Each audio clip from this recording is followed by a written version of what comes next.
네, 전도성교 침례교회 수요 기도 모임을 시작하겠습니다. 먼저 찬송가 170장입니다.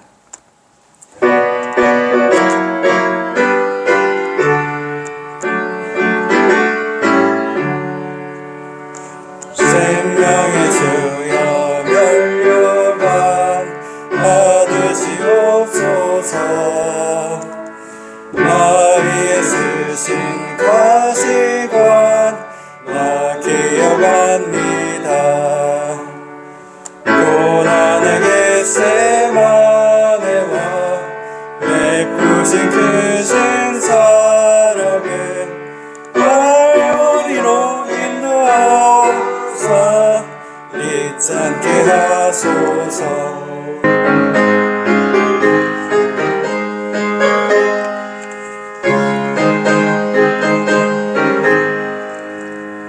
예수 내 맘에 들어와 계신 후 변하여 새로운 되고 내가 늘 바라던 참빛을 찾은 너 주 예수 내 맘에 오신 주 예수 내 맘에 오신 주 예수 내 맘에 오신 내 맘에 기쁨이 넘치는 주 예수 내 맘에 오시. 주 예수께서 내 마음에 오시면 무슨 일이 생깁니까? 기쁨과 화평과 희락이 생기죠. 그리고 본받는 놀라운 역사가 일어나서 지옥 가는 혼이 셋째 하늘로 가는 그런 역사가 일어나요. 주 예수 내 마음에 오십니다. 아주 경쾌하고 기쁜 노래였어요. 우리가 이렇게 기도 제목을 가지고 왔는데 여러분 또 얼마나 또 간절히 바라는 기도들이 많이 있습니까? 오늘 이 기도 제목을 또 우리가 주님께 아뢰기 전에 우리 마음을 먼저 또 깨끗게 하고 우리 마음을 바로 세우고 주님께로 향해서 우리 모든 기도가 또 주님께 상달되어서 우리가 간증으로 남을 수 있도록 다 들으시고 이루어질 수 있도록 우리가 이 시간을 최대한 마음을 다하고 힘을 다하고 생각을 다해서 이렇게 알려지도록 그렇게 하는 시간을 갖도록 하겠습니다. 자, 오늘 수요 기도 모임의 설교는 고린도전서에 상기하겠습니다. 고린도전서 12장 13절입니다. 오늘 세 번째 불렀던 주 예수 내 맘에 오심과 연관이 되는 것이 고린도전서 12장 13절입니다. 한 구절에 함께 같이 읽죠. 시작. 유대인이나 이방인이나 종이나 자유인이나 한 성령에 의하여 우리 모두가 한 몸 안으로 침례를 받았으며 또 모두가 한 성령 안으로 마시게 되었느니라. 아멘. 오늘의 말씀의 제목은 당신은 예수님 몸 안으로 들어갔는가? 당신은 예수님 몸 안으로 들어갔는가라는 제목으로 우리가 수요기도 모임 설교를 함께 하도록 또 하나님의 말씀을 받들도록 하겠습니다. 여러분 오늘 본구절의 말씀인 한 몸 안으로 들어간다는 의미를 잘 알아들어야 합니다. 여기 계신 성도님들이 아직도 예수님 몸 안으로 들어가지 못하고 예수님 몸 밖에서 서성거리고 있다면 아무 일도 생기지 않기 때문에 그렇습니다. 아무 일도 생기지 않고 있다면 그것은 아직 성령을 알지 못하는 것입니다. 구원받지 못한 것이고 마귀의 자식이라는 것이에요. 그리스도인이라고 하면서 예수님 몸 안으로 들어가 있지 않다면 그는 새로운 생명을 갖지 못하고 참 생명을 보지 못하고 그 문 앞에서 서성거리는 불청객일 뿐입니다. 생명의 탄생과 관련해서 생명의 신비라는 영화가 있었어요. 아마 나이가 드신 분들도 우리 고등학교 때 상영했던 그런 영화예요.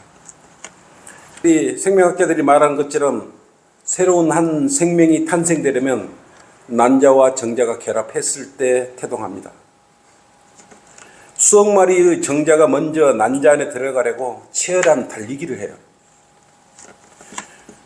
그중 치열한 달리기를 마친 정자 하나가 난자 안에 들어가야 비로소 새로운 생명이 만들어지는 것입니다. 들어가야 만들어지는 것이야, 생명이.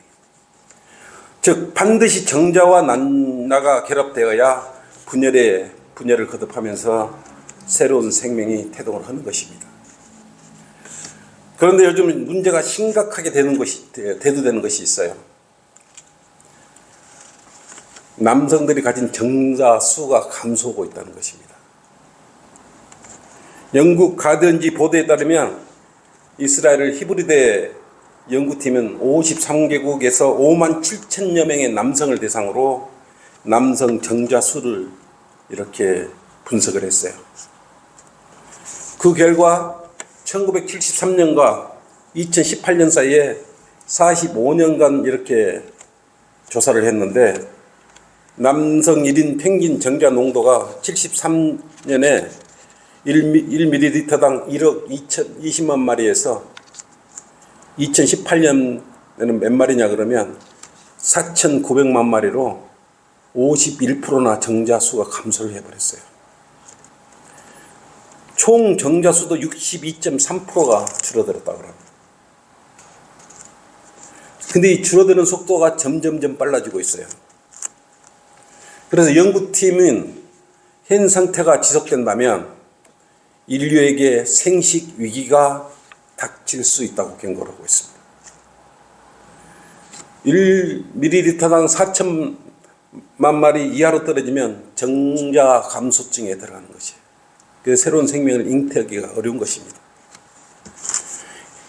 전 세계 평균 정자 감소증이 지금 들이닥치고 있는 것입니다.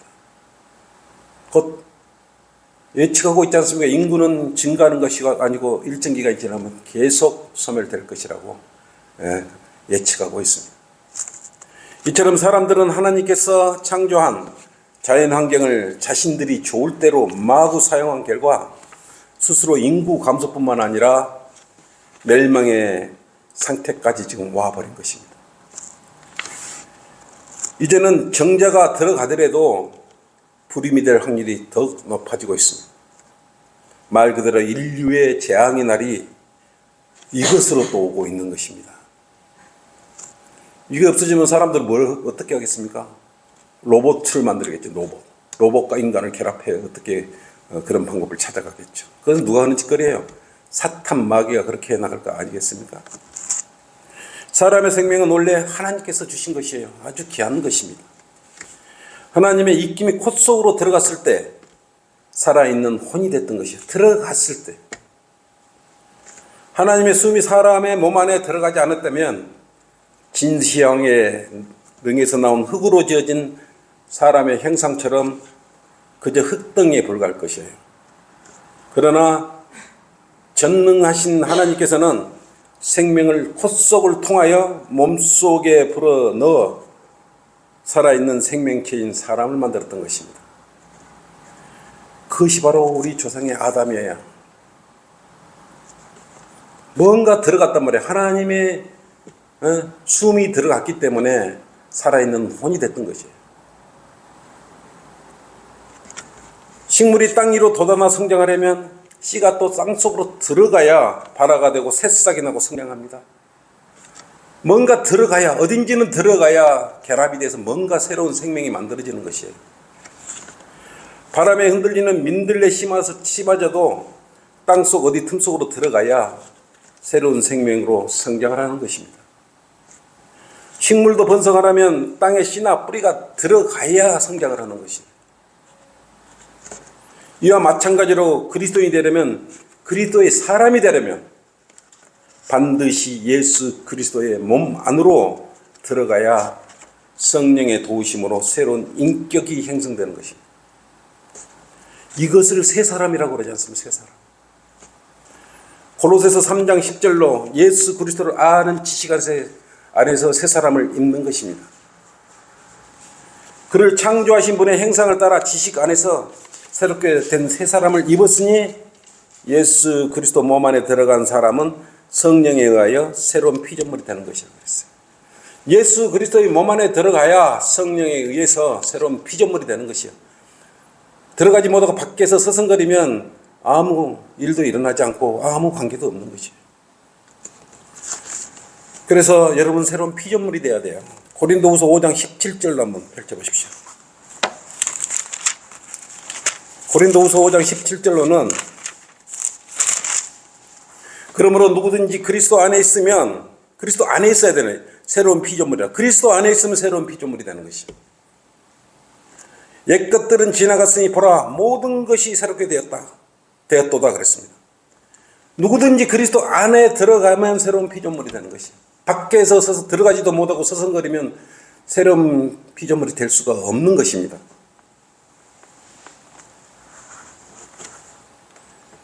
이처럼 그리스도인이 되려면 그리스도 안으로 들어가야 진정한 새로운 피조물로 주님의 자녀로 성장되는 것이에요. 태어나 성장하는 것이에요. 그때서야 비로소 그리스도인이라는 이름 타이틀로 성장하기 시작하는 것이에요. 예수 그리스도의 몸 안으로 들어가지 못하면 그리스도인으로서 성장할 수가 없습니다. 그냥 자연인이에요. 그리스도 안으로 들어가려면 그리스도 안으로 잠겨야 되는 것입니다. 잠기지 않는 상태에서 그리스도의 사람이 될 수가 없어요. 그래서 본구절에 유의해야 할 단어가 하나 있는데 바로 침례라는 단어예요. 이 침례라는 단어는 뭐예요? 물속에 잠긴다는 뜻 아니겠습니까? 침례를 받았으면 또 모두가 한 성령 안으로 마시게 되었느니라 그랬어요. 물속에 잠기려면 발끝에서 머리털 끝까지 다 들어가야 되는 것이. 머리만 집어넣었다고 나와서 침례가 되는 것도 아니고요. 목까지만 몸에 물속에 들어갔다가 나와도 침례가 되는 게 아니에요. 정례나 세례, 물뿌림이나 틀리는 것이에요. 침례는 온전히 발끝에서 머리까지 다 잠기는 것입니다. 물론 여기서 주의해야 할 것은 침례를 받는다고 예수 그리스도 몸 안으로 들어갈 수는 없는 것이에요. 침례 받는다고 여러분 예수 그리스도 몸 안으로 들어갈 수 있습니까? 절대 들어갈 수 없는 것이에요. 근데 이걸 우기는 자들이 있어요. 로마 카톨릭의 법령을 따지는 사람들, 장로교들, 세례받으면 구원받는다는 자들. 세례받고 절대 구원받을 수 없는 것입니다. 예수 그리스도 몸 안으로 들어갈 수 없어요. 예수 그리스도의 몸 안으로 들어가려면 반드시 순서가 있어요. 먼저 예수 그리스도 몸 안으로 성령으로 잠겨야 되는 것이에요. 물속에 들어가 잠길 수 있는 것이 성령으로 들어가야 그 다음에 물속에 가서 잠길 수 있는 것이에요. 물속에 가서 먼저 잠기고 나서 성령으로 잠긴가요? 그 순서가 바뀔 수가 없는 것입니다. 그러면 어떻게 해야 예수 그리스도의 몸 안으로 들어갈 수 있는가? 어떻게 해야 예수 그리스도 몸 안으로 들어갈 수 있는가? 첫째, 성령으로 침례를 받아야 돼요. 물로 침례를 받을 수 있는 게 들어가는 게 아니고 성령으로 침례를 받아야 예수 그리스도의 몸 안으로 들어갈 수 있는 것입니다. 절대로 불침례가 아니에요. 침례는 들어가 잠긴다는 의미인데 사람이 맨몸으로 불 속에 들어가면 어떻게 되겠어요? 타버리지 않겠습니까? 그런데 그걸 불침례 받으면 구원받는 걸로 착각하는 사람들도 있어요. 만약에 불침례를 받은 흔적도 없이 타서 없어져 버릴 것입니다. 그런 의미를 알아야 되는 것입니다. 그래서 예수님 몸 안으로 들어가기 위해서는 불침례가 아닌 성령 침례로만 들어갈 수 있다는 것입니다. 주님의 자녀는 차별 없이 성령님의 도움으로 몸 안으로 들어갈 수 있는 것입니다. 성령에 의해서 몸 안으로 들어갈 수 있는 것입니다. 본문 9절 아까 그랬지 않습니까? 고린도전서 12장 13절로 유대인이나 이방인이나 정옹이나 자유인이나 한 성령에 의하여 우리 모두가 한 몸 안으로 침례를 받았으며 또 모두가 한 성령 안으로 마시겠다 그랬어요. 여러분이 죄인이었을 때 개인적으로 그리스도를 믿었을 때 거듭났을 때 그때 그리스도의 몸 안으로 들어간 놀랍고 놀라운 초자연적인 일이 벌어졌던 것이에요. 다행스럽게 우리 성도님들이 구원받았을 때 주님의 몸 안으로 들어가 성령 침례로 몸 안으로 들어가는 것이에요. 그런데 우리가 아쉬운 것이 뭐가 있어요? 외형적으로 성도들 외형적으로 봤을 때 예수 그리스도 내적인 몸 안에 들어가 있는지 안 들어가 있는지 우리가 알아차리기 어렵지 않습니까? 그것은 영적 변화에 의한 것이기 때문에 눈에 잘 띄지를 않는 것이에요. 이게 가짜로 구원받았다고 가짜로 이렇게 교회 다니는 사람들도 있고 보면 대부분 그걸 어떻게 알 수 있냐면 성령 안에 있지 않은 것이 뭐냐면 자기가 교회 다닌 지 오래됐다, 세례를 받았다, 유아 세례를 받았다, 교회 가서 열심히 11조나 예물을 내고 있다, 새벽 기도에 열심히 다니고 있다, 불우이웃을 열심히 돕고 있다. 이렇게 주장하는 사람들은 의심을 해야 되는 것입니다. 예수 그리스도의 몸 안으로 들어갔는지, 예수 그리스도 몸 밖에 있는지 우리가 몇 가지 사례를 통해서 알아볼 수 있는 것입니다. 사도행전 1장 5절 한번 펼쳐보십시오.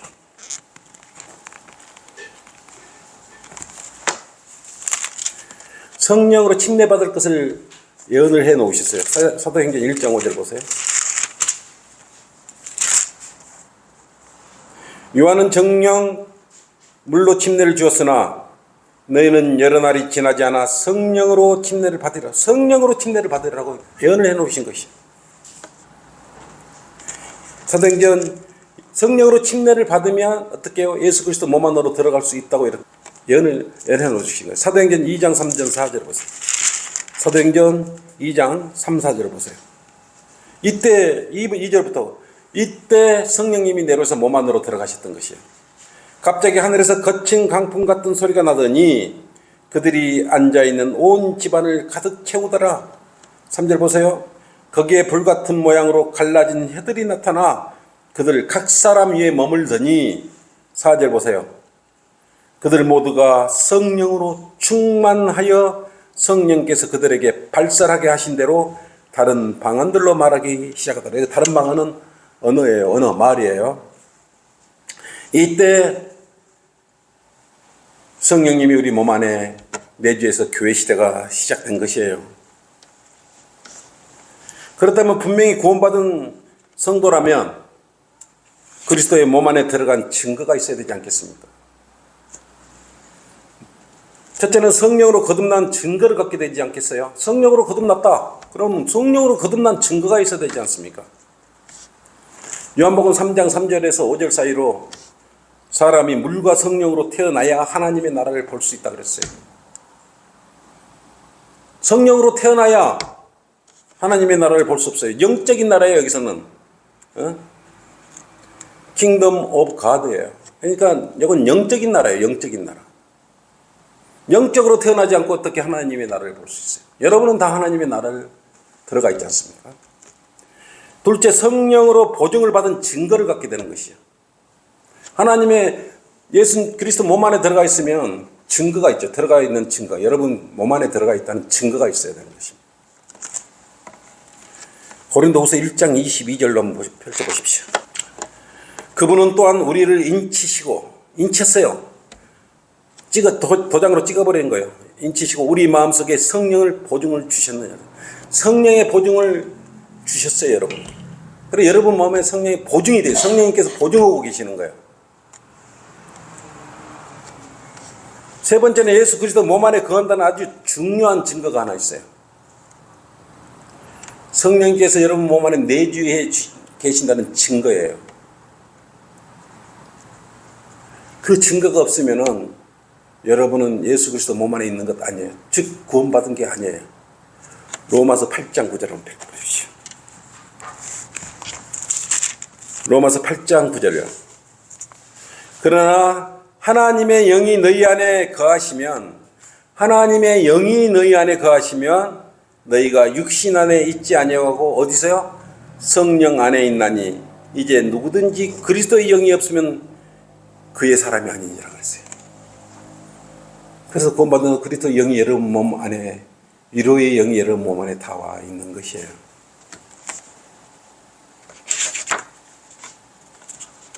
그래서 한 몸 안으로 침례를 받았으며 한 성령으로 함께 마시게 되는 것이에요. 얼마나 소중한 그리스도인들입니까? 이러한 위대한 일이 일어났는데도 아무런 변화가 없이 그리스도인이라고 생각한다면 문제가 있지 않겠습니까? 정자가 난자에 들어가면 새로운 분열이 시작되고 새 생명이 잉태되듯이 밝은 빛이시며 생명이신 주님 몸 안으로 들어갔는데 아무런 움직임이나 동료가 없다면, 아무 일도 일어나지 않고 있다면 문제가 생긴 거죠. 어떤 문제가 있을까요? 어떤 문제가 있어? 첫째, 아무런 변화나 동요가 일어나지 않고 있다면 원초적으로 예수님 몸 안으로 들어가지 못하고 밖에서 서성거리고 있는 것이에요. 여전히 말씀 읽기가 거북하고 읽더라도 무슨 의미인지도 모른다면 일단 의심해 봐야 돼요. 그리고 옆에 있는 성도들 미워하고 의심하고 그렇다면 그것도 의심해 봐야 되는 것이에요. 예수님 몸 안에 있는 성도라면 성도를 의심하고 미워할 일이 없어요. 왜 그래요? 또한 여전히 교회 가기보다는 세상 친구들과 어울려 지내는 것을 더 좋아한다면 그것 또한 의심해 봐야 되는 것입니다. 성도들을 한 지체 한 영으로 생각하지 않고 그저 제도권 교회 다니는 교우 정도로 생각하고 있다면 그것 또한 의심해 봐야 돼요. 분명히 한 몸 한 영이 되었다면 함께 기쁘든지 아프든지 슬프든지 감격하든지 감탄하든지 좋아하든지 뭔가 챙겨 주고 싶은 생각이 들든지 함께 하고 싶은 그러한 생각이 들 수밖에 없는 것이에요. 한 몸 안에 있는데 같이 느낄 수밖에 없지 않습니까? 또한 새로운 빛인 예수님의 몸 안으로 들어갔다면 당연히 어두운 것들이 드러날 것이고 그 어두운 마음과 생각들이 밀려날 것이에요. 빛 가운데 빛이 들어가면 어둠이 밀려나잖아요. 어둠이 밀려가잖아요.